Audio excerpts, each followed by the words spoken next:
Dr. Disrespect was one of the most popular streamers for a very long time. And back in 2020, he was banned from Twitch permanently. And at the time, nobody knew why. They went through legal arbitrations. Dr. Disrespect moved to a different platform. All these things kind of unfolded, but nobody knew the reason for why one of the biggest streamers in the world was banned. Well, recently, one of the Twitch former employees came out and said, I'm no longer bound by any kind of legal thing, so I can finally say it. Using the Twitch Whispers feature, Dr. Disrespect was messaging a minor inappropriately and had plans to meet up at TwitchCon.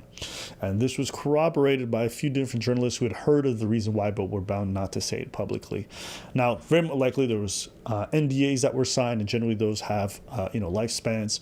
A lot of people cannot say things for a certain period of time, and that elapsed. So people felt the need to say things publicly. And Dr. Disrespect responded 3 times actually. And with each response, the public who were uncertain how to feel about these random allegations, now we're feeling more and more certain that Dr. Disrespect actually did do something inappropriate with a minor. His initial response to the allegations was, I didn't do anything wrong. All this has been probed and settled. Nothing illegal. No wrongdoing was found, and I was paid. Now, rightly so, a lot of people looked at that and said, if I'm being accused of doing stuff with underage stuff, I would not be with underage people. I would not be saying no wrongdoing was found. I didn't do anything wrong. Nothing illegal. So even just right there, why don't you just listen, I was not talking to a minor, and we were not talking sexually, and nothing was supposed to happen. The fact that he didn't explicitly say that probably gives you the indication that there may have been something. But people still reserve judgment. More information started coming out, and then his gaming company fired him after doing research, and their comment was pretty telling. Midnight Society said, on Friday, we became aware of an allegation against one of our co-founders, Dr. Disrespect. We assumed his innocence and began speaking with parties involved in order to maintain our principles and standards as a studio. As individuals, we need to act. At this point, the studio basically said, we're terminating all of our relationships with Dr. Disrespect, and he will no longer be part of our studios going forward. And this was a big shock because people were like, oh, these guys are going behind the scenes and they found enough to fire him. What does this mean? So finally today, Dr. Disrespect responded in a lengthy Twitter post, and I'm going to just pull this up. And it reads, Twitch ban. Hello, I'd like to make a quick statement. Let's cut the fucking bullshit. As you know, there's no filter with me. I've always been upfront and real with you guys on anything I can be upfront about, and I'm willing to accept responsibility, which is why I'm here now. First and foremost, I do want to apologize to everyone in the community, as well as those close to me, my team, and everyone at Midnight Society. A lot of people have been left in the dark about what happened yesterday with Midnight Society, and we made the painful decision collectively to have me step down. Everyone has been wanting to know why I was banned from Twitch, but for reasons outside of my control, I was not allowed to say anything for this last several years. Now that 2 former Twitch employees have publicly disclosed the accusations, I can now tell you my side of the story regarding the ban. Were there Twitch Whispers messages with an individual minor back in 2017? The answer is yes. So he's admitting. Were there real intentions behind these messages? The answer is absolutely not. These were casual, mutual conversations that sometimes leaned too much in the direction of being inappropriate. But nothing more. Nothing illegal happened. No pictures were shared. No crimes were committed. I never even met the individual. Now, we don't know what is being alleged with them talking to each other with this underage person. Some people might have said like, oh, it could be anything. We don't know if it's sexual. Why would you mention the pictures part? Clearly, what is being alleged here is that something sexually inappropriate was being said, even though he hasn't stated it publicly. Because I think I could imagine from his perspective, he probably feels a tremendous amount of shame with all this being public, and even uttering the word sexual with a minor just sounds crazy. But that's clearly what this is about. Or else you would not have said, no pictures were shared. I never met up. What are the scenario? Would you be having issues sharing pictures with a minor or meeting up with them? It's because there's some kind of sexual connotation, right? I went through a legal arbitration regarding a civil dispute with Twitch, and that case has been resolved by settlement. Let me be clear, it is not a criminal case against me, and no criminal charges have been brought against me. Now, from a moral standpoint, I'll absolutely take responsibility. I should have never entertained these conversations to begin with, and that's on me. That's on me as an adult, a husband, and a father. It should not have happened. I get it. I'm not perfect, and I'll fucking own my shit. This was stupid.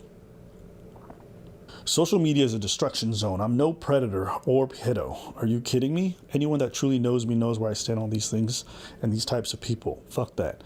There's a different level of disgust I have, and I hate even hearing about it. Don't be labeling me as the worst with your exaggerations.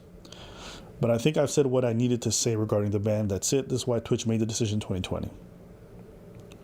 He says he's going to go on vacation, yada, yada, yada, and he'll be back soon. Okay.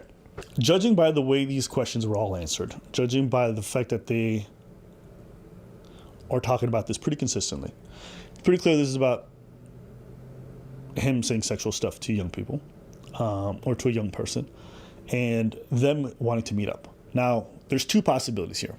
One, he was going to meet with the minor, and the conversations were inappropriate, but they weren't so inappropriate that it looked like he was actually soliciting a minor for something sexual. It was just that he was talking sex stuff with them. Okay. In that case, there are no criminal charges to be brought. And Twitch did all it can, which is pretty much get rid of him. And because of the fact that in their contracts, this may not have been a thing that their terms and service really covered properly. That's why they had to pay things out in full in terms of the contractual obligations. Option two, there was some level of solicitation that was present, and for whatever reason, Twitch decided not to go to the police with this information and have him charged, because you cannot have sexual conversations with a minor and then have intentions to meet up with them. And if that's kind of stated explicitly in the conversations that, you know, there's likely some stuff that's going to happen, you're going to jail. There will be criminal charges. So I think what all this means is, I would say 95%. He was talking to this young person, saying a bunch of stuff that if anyone saw would be like, what the fuck is this? But just because people see that does not mean that's enough for somebody to go to jail. But just because criminal charges can't be brought up against you, it doesn't mean that you weren't doing something that was incredibly inappropriate and worthy of firing. So I think this is where this situation stands. And this is why, listen, in my opinion, you a grown man in your 30s, married, all that stuff. Forget the married part. What business do you guys have messaging minors? Talking about sex stuff. I said it before, whether it was the Drake stuff or this shit. It's like, I just don't see a realm in which people are doing this regularly. It's really fucking weird. And everyone has a right to look at you like, yo, what are you doing? This is no different from that. Well, I mean, it is different, but. And I don't think anyone's going to be able to convince me otherwise. And if you're a grown man watching, grown woman watching, you guys need to stop having these weird conversations with minors. Just because it's online does not mean that they're your friend, and it does not mean that the fact that they're a minor just disappears. Like the things I see people say in a Discord to underage people, I ban people in Discord all the time because I see people talking weird stuff around. First off, minors are not even allowed in the Discord. But if it's found that someone is and people are having weird conversations, the minor's banned and the older person's banned. The minor's banned because, bitch, go home, stupid. And the older person's banned because what the fuck are you doing? But people online are really disgusting. They be saying weird shit around young people. I don't get it. So I think this is where I kind of stand on this. It seems like the ban was merited. I think if I was running a platform and I found out my largest creator was doing this, I'd want to get rid of them. I'm not a fan of Twitch, but I mean, this is one situation where I probably would back them. And yeah. Hey, listen, man. This year's been crazy when it comes to the fucking underage stuff. Holy shit. I think that's good career advice. Stay away from kids. Good Lord. Jobby. He's a grown man. He should know better. But maybe you guys have alternate theories as to why. But in my opinion, I think this one's pretty clear cut. I don't think there's too much wiggle room out of this. So, yeah.